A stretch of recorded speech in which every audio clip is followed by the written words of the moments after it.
Vamos agora falar de um conceito muito legal em NumPy, que é um conceito chamado de vetorização, tá? Vetorização significa duas coisas. Vamos falar da primeira agora, a outra um pouquinho mais à frente.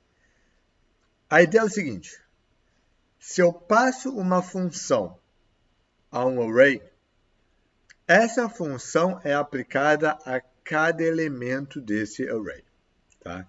E isso, em alguns casos, é extremamente útil. Vamos ver, por exemplo, aqui, tá?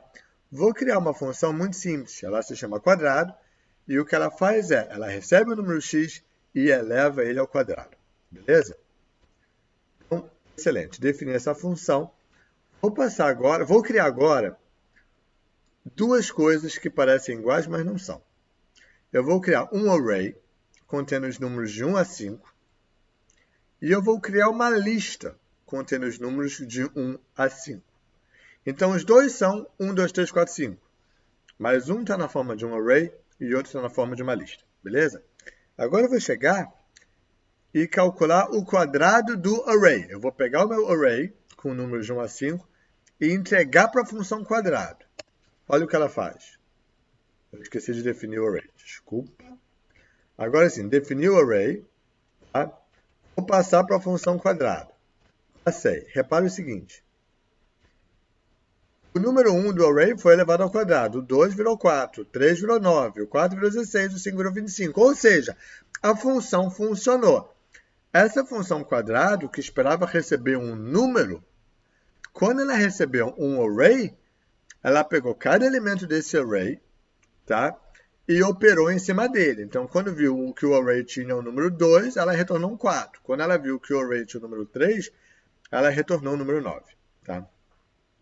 Vou fazer a mesma coisa, só que agora, ao invés de passar os números na forma de um array, eu vou passar na forma de uma lista. E vai dar ruim. O que deu ruim? Ele diz o seguinte, olha, eu não consigo calcular esse operador daqui para uma lista.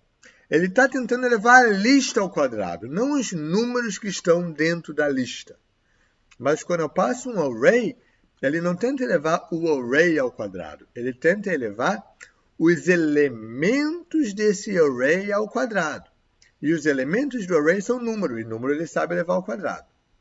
Beleza?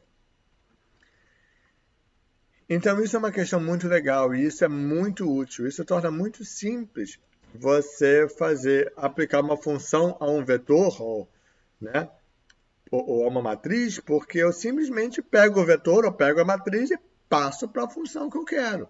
Tá? Isso é muito, muito, muito útil e muito lindo. Tá? É claro que eu poderia fazer o seguinte, eu poderia criar uma lista e aí eu digo assim, olha, eu quero o quadrado de x para cada x dessa lista. Isso ia funcionar, tá? Isso vai funcionar, tá?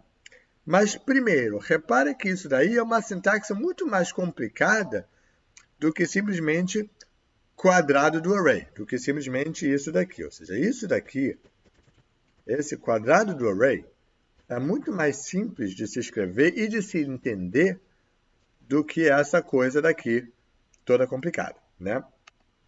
Além disso, é muito mais rápido você fazer essa conta com um array do que você ficar passando por todos os elementos da lista para calcular a função em cada elemento da lista. Vamos ver isso daí, quanto tempo demora? Vou botar os dois para rodar. O que está acontecendo aqui é o seguinte, ele está calculando várias vezes isso daí para ter uma ideia boa de quanto tempo cada operação demora em média. Tá? E o que a gente vê é o seguinte, para fazer com a lista, tá? Ele rodou 100 mil vezes, né? Cada operação, 100 mil vezes, para poder calcular a média. Então, essa média é calculada em cima de 100 mil vezes que ele rodou. Esse primeiro comando aqui, em que eu uso uma lista, eu tive uns 12 microsegundos, né? 12 microsegundos para rodar. Usando o array, tá? Eu demorei uns 7 microsegundos, tá? Então, a gente está falando de algo em torno da metade do tempo, tá? Isso faz uma bela diferença e essa diferença aumenta quando você está lidando com arrays maiores, com dados maiores, né? E isso ilustra como você trabalhar com array é bem mais rápido do que trabalhar com lista. Isso é algo que, em alguns casos, é bem importante e é bom de se ter em mente. Nem sempre a gente está tão preocupado com o tempo. Mas quando a gente está rodando algo mais pesado, isso passa a ser uma consideração. Em alguns casos, a gente precisa de uma resposta muito rápida. Se a gente está pensando em algo que vai rodar online, em algo que vai interagir com o cliente, né? Tempo passa a ser uma consideração muito importante. E aí, trabalhar com uma lista ou trabalhar com um array faz toda a diferença do mundo. Show? Então, vamos passar para a próxima discussão, que é operações com um array. Tá? Para isso, eu vou criar esse array A daqui.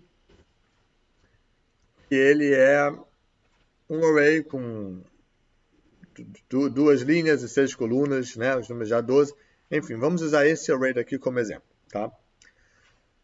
Uma coisa que eu posso fazer com um array desse é transpor. E para transpor, eu uso simplesmente o método .t. Então, A é esse array, A.t é esse array transposto. Então, aqui eu tinha 2 linhas, né? Uma de 1 a 6, outra de 7 a 12. Aqui eu tenho 2 colunas, uma de 1 a 6, outra de 7 a 12. Tá? Repara também que esse array tinha 2 elementos, né? Esse daqui tem 6, certo? Nesse array daqui, cada elemento dele tinha 6 elementos dentro dele, 6 números dentro dele. Aqui eu tenho, esse array tem 6 elementos e cada elemento tem 2 elementos dentro dele, tá? Então, é isso que significa você transpor. É a mesma ideia, se você for parar para pensar, de você transpor uma matriz, onde as linhas viram colunas, as colunas viram linhas, certo? Se eu pedir o shape desse A transposto, eu posso pedir A ponto transposto, quer dizer, transpõe o A e me dá o shape dele, ponto shape. Ele vai me dar 6 e 2. Então, esse shape do A daqui, quanto é que era o shape do A? Se eu pedir A.shape, ele me dá 2 e 6. No A transposto, ele me dá 6 e 2. Beleza? Outra coisa que eu posso fazer é multiplicar os arrays. E aí tem 2 formas de eu multiplicar os 2 arrays. Tá? Eu posso multiplicar elemento por elemento, ou eu posso fazer aquela multiplicação de matrizes, sabe? Que é mais sofisticada, um pouquinho mais confusa. E eu posso fazer os dois. Tá? Para eu fazer uma multiplicação elemento a elemento, eu uso o sinal de multiplicação normal. Então, é esse asterisco daqui. O sinal de multiplicação, A vezes A, me dá a multiplicação elemento a elemento. Então, 1 vezes 1 dá 1, 2 vezes 2 dá 4, 3 vezes 3 dá 9. Ele simplesmente multiplicou aqui todos os elementos até 12 vezes 12, que dá 144. Tá? Na multiplicação matricial, o símbolo é esse arroba daqui. O arroba faz a multiplicação matricial, beleza? Então, nesse exemplo, repare que multiplicação matricial eu não posso fazer A vezes A, porque o número de linhas não é igual ao número de colunas, toda aquela coisa que a gente vê em álgebra linear, né? Mas eu vou fazer A transposto vezes A, beleza? Isso é a multiplicação matricial de A transposto com A. E vai dar uma matriz aqui, certo? Repara que A transposto é uma matriz 6 por 2, A é uma matriz 2 por 6. Quando eu multiplico uma matriz 6 por 2 com uma matriz 2 por 6, eu tenho uma matriz 6 por 6, que é exatamente isso daqui. Beleza? Interessante, toda vez que eu multiplico uma transposta pela própria matriz, você tem uma matriz simétrica, e essa matriz aqui, se você reparar, ela também é simétrica. Show? Então tá, vamos agora fazer mais um outro array, tá? Que é esse array B daqui, só para os próximos exemplos, tá? Olha uma matriz 2, 1, 1, 2, tá? Se você quiser fazer operação de álgebra linear mesmo, tá?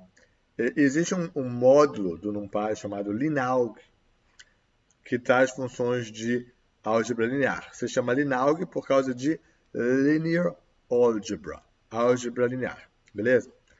Então, se eu quiser, por exemplo, um determinante, eu faço np.linalg.det, determinante, e aí b, que é o array, cujo determinante eu quero calcular, e ele me calcula 2,99999, que é 3, certo?